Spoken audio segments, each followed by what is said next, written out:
Hi అండి, welcome back to my channel. Boil చేసుకున్న eggs ఎలా కట్ చేసి పెట్టుకున్నాను. దాని మీద కొంచెం పెప్పర్ పౌడరు, కారం, రెడ్ చిల్లీ పౌడర్, సాల్ట్, ఇదిగోండి క్యారెట్ తురిమేసి వేసుకున్నాను. ఆనియన్స్ కట్ చేసి వేసుకున్నాను.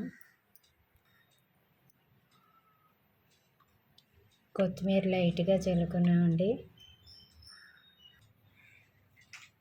పచ్చిమిర్చి ఆప్షన్, ఇదిగోండి సేవ్ వేసాను.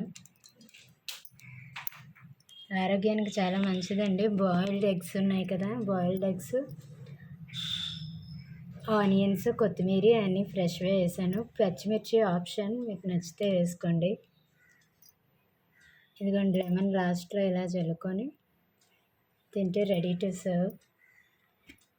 మనకు కావాలంటే లైట్గా దీని మీద చాట్ మసాలా అవన్నీ కూడా వేసుకోవచ్చు. మనం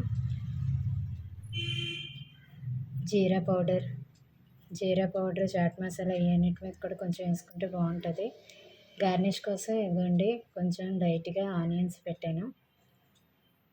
ఎగ్ ఇలా కూడా తినొచ్చండి, చాట్ టైప్లో చేసుకొని.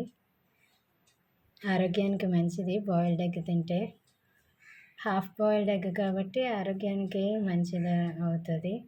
ఎర్లీ మార్నింగ్ ఒక గుడ్డు తింటే పిల్లలకి, పెద్దలకి, అందరికీ మంచిదండి. ఉడికించినవే కాకుండా హాఫ్ బాయిల్డ్, పచ్చి కూరగాయలు, క్యారెట్ ఇలాంటివన్నీ తీసుకోవడం మంచిది. కాయగూరలో కీర, క్యారెట్, బీట్రూట్ అలాంటివి తీసుకోవాలండి. మా వీడియో కనుక మీకు నచ్చినట్టయితే లైక్ చేయండి, షేర్ చేయండి, సబ్స్క్రైబ్ చేయండి. Thank you.